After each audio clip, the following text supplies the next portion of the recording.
তেল বসিয়ে দিলাম, কড়াই তেল দিয়ে দিলাম, কারেন্টও চলে এলো। তারপর আমি চিংড়িগুলো দিয়ে নিব,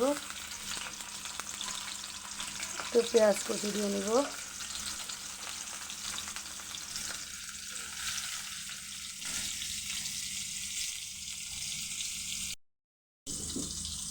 আদা বাটা রসুন বাটা দিয়ে নিচ্ছি,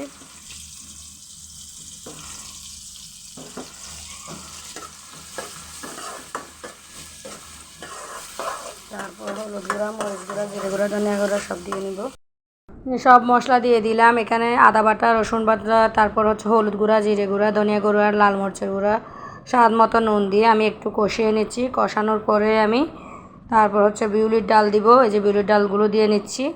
এটা আমাদের গ্রামের ভাষায় ফেলনের ডাল বলে। কে কোন অঞ্চলের মানুষ, কোন এলাকার মানুষ বা কোন ডিস্ট্রিক্টের মানুষ কী নামে বলেন আমি জানি না, তবে আমাদের চট্টগ্রামের আঞ্চলিক ভাষা বলে ফেলন বিসি, আর হচ্ছে এমনিতে বিউলির ডাল। এখন কচুরলতিগুলো দিয়ে নিচ্ছি। অল্প ছিল কচুরলতি, তো কচুরলতি দিয়ে চিংড়ি মাছ দিয়ে বিউলির ডাল দিয়ে কে কে খেয়েছেন অবশ্যই জানাবেন। আর কারা কারা খাননি এভাবে ওইটাও জানাবেন। কে কোন অঞ্চল থেকে আমার ভিডিওটা দেখতেছেন তাও জানাবেন। এভাবে রান্না করলে কিন্তু দারুণ লাগে।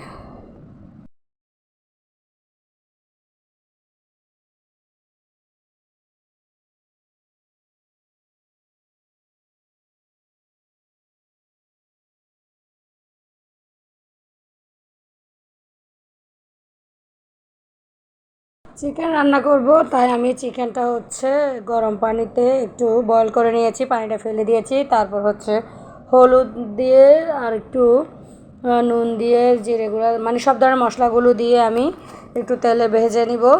ওই জন্য একটু ম্যারিনেট করে রাখার জন্য আমি এখানে হলুদ গুঁড়া, ধনিয়া গুঁড়া, মরিচ গুঁড়া সব কিছু দিয়ে ভালোভাবে মেখে নিব। এক এক করে আমি সব মশলা দিয়ে নিচ্ছি। নুনও দিয়ে নিলাম যাতে ভাজার সময় একটু মানে চিকেনের ভিতর নুনটা ঠিক মতো হয়। এখন মেখে নিচ্ছি, মেখে তারপর আমি তেলে ভেজে নিব। কড়াইয়ে তেল দিয়ে নিচ্ছি। তেলে তারপর এক এক করে সবগুলো চিকেন দিয়ে ভেজে নিব একটু ব্রাউন কালার করে।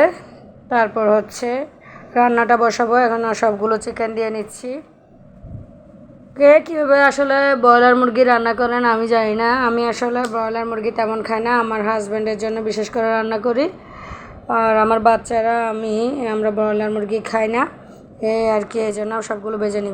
দেখুন আমার কচুরলতি হয়ে আসতেছে, একদম কম, আমি নিজেই খাবো শুধু, আর কেউ খাবে না।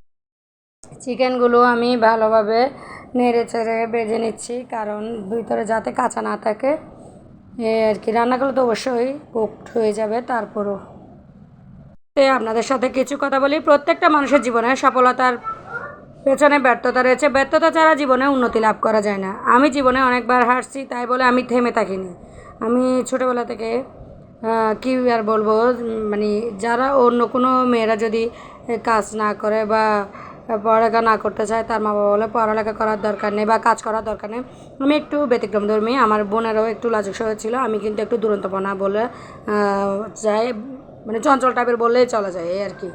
তো আমি কে আমাকে কি বললো, আমাকে নিয়ে কি ভাবলো, এগুলো আমি ডাজন্ট ম্যাটার, আমি এগুলো কানেই তুলি না। কারণ আপনি কোনো কিছুতে হেরে গেলে কথা শোনার লোকের অভাব থাকবে না। আবার আপনি যদি সফল হন, ওদের গায়ে জ্বালা ধরবে। তো এরকম পৃথিবীতে অনেক মানুষ রয়েছে, যেমন কি আমার আশা আছে আমি একদিন অনেক বড় উদ্যোক্তা হবো, নিজের পরিচিতি গড়ে তুলবো, নিজের একটা পার্সোনাল ব্র্যান্ড থাকবে। তো ওই জন্য আশা থাকা ভালো, অতি আশা আবার ভালো না। তাহলে কঠোর পরিশ্রম করে ধৈর্য ধরে সফলতা লাভ করা সম্ভব, এই আর কি। বসিয়ে দিব, তাই আপনাদের চাল দিয়ে নিচ্ছি, ভাত বসাবো, তাই তরকারি তো প্রায় কচুলতি হয়ে আসতেছে। তারপর হচ্ছে চিকেনটা বসাবো, আর হচ্ছে ভাত রান্না। এই তো আলুটাও আমি কেটে নিয়েছি ধুয়ে, তারপর ভেজে নিব তেলে। ওই জন্য আমি আলুটাও ভেজে নিচ্ছি, কারণ আলুটা ভেজে নিলে নুন হলুদ সব ঢুকবে, খেতে মজা লাগবে, এই আর কি।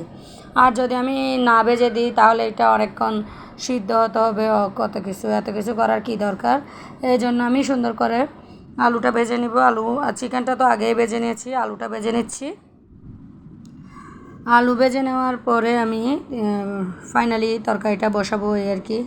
আমি সব সময় নিজের কথা, নিজের মতামত নিয়েই চলি। আমি আগে আসলে ফেসবুক প্ল্যাটফর্মে কীভাবে কাজ করতে হবে, কী করতে হবে বা কীভাবে পোস্ট করতে হবে আগে জানতাম না। কাজ করতে করতে শিখে গিয়েছি আলহামদুলিল্লাহ। কেউ আসলে মায়ের পেট থেকে শিখে আসে না, আস্তে আস্তে মানুষ কাজ করতে করতে শিখে। যেমন বলে না, গাইতে গাইতে গায়েন, লিখতে লিখতে লেখক, পড়তে পড়তে পাঠক, ওই আর কি, এরকমই আসলে মানুষের জীবনধারা, শিখে নিতে হয়। যেমন কি আমার একটা আলাদা উদ্যোগ রয়েছে, একটা অনলাইন বিজনেস রয়েছে। তো সবাই আসলে ধরেন আপনি অনলাইন কাজ করেন বা অফলাইন কাজ করেন, যে কোনো কিছু আপনার উপস্থাপনা বা আপনার প্রেজেন্টেশন কীরকম করছেন এটার উপর ডিপেন্ড করে। আপনার কাস্টমারের সাথে আপনি কীভাবে কথা বলছেন, কীভাবে আপনি আপনার পণ্য সম্পর্কে বোঝাচ্ছেন, সব কিছু হ্যান্ডেল করতে হয় নিজে। ব্যবসাতে প্রেজেন্টেশনের প্রয়োজনীয়তা অনেক বেশি গুরুত্বপূর্ণ। ব্যবসা অনেকেই করে, কিন্তু সবাই প্রেজেন্টেশন করতে জানে না বা পারে না। আমরা উদ্যোক্তা, তাই আমাদের খুব সুন্দর করে কাস্টমারকে পণ্য সম্পর্কে জানাতে হয়। আপনি যখন আপনার পণ্য সম্পর্কে জানাবেন, তখন কিন্তু অন্যের কাছে খুব সুন্দর করে উপস্থাপন করতে হবে। উপস্থাপন করতে না পারলে কিন্তু আপনার প্রেজেন্টেশন সুন্দর হবে না বা আপনার পণ্য সম্পর্কে তারা জানতেও পারবে না। সবসময় এই যে আমার ভাত হয়ে গিয়েছে, চিকেনটাও বসিয়ে দিয়েছি, আর এদিকে কচুলতিও হয়ে গিয়েছে।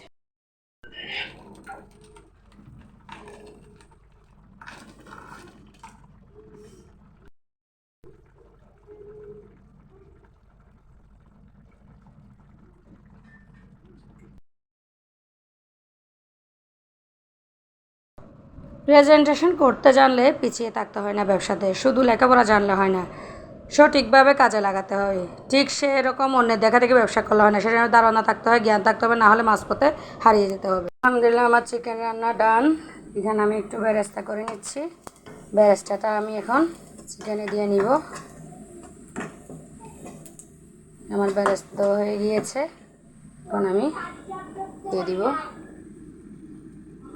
এটা অনেক ভালো লাগে। দেওয়ার পরে ফাইনাল লুক, আলহামদুলিল্লাহ আমার চিকেনটা একদম পারফেক্ট। এটা রান্না করেছি আলু দিয়ে কড়াই চিকেন। নিজের অনলাইন বিজনেস নিয়েও অনেক কথাই বলে ফেললাম। আমার অনলাইন যে পেজটা দিয়ে বিজনেস করে, ওটা হচ্ছে আসনাস হ্যান্ডিক্রাফট। আপনাদের যদি কারো দেশে পণ্য শাড়ি 3 পিস লাগে, অবশ্যই আমার পেজ ভিজিট করে আসতে পারেন। আর হচ্ছে বুট বেগুনের ভর্তা করছি। আসলে রান্না করতে করতে রান্নার ফাঁকে ফাঁকে রান্নার কথাও বললাম, আপনাদেরকে কিছু কথা আপনাদের সাথে শেয়ার করেছি। ভুল ত্রুটি হলে ক্ষমার দৃষ্টি দেখবেন, ক্ষমা করে দিবেন। বুট বেগুনের ভর্তাটা হাতেই করব, কারণ হাতে করলে বেশি মজা লাগে। আজকের মতো বাই।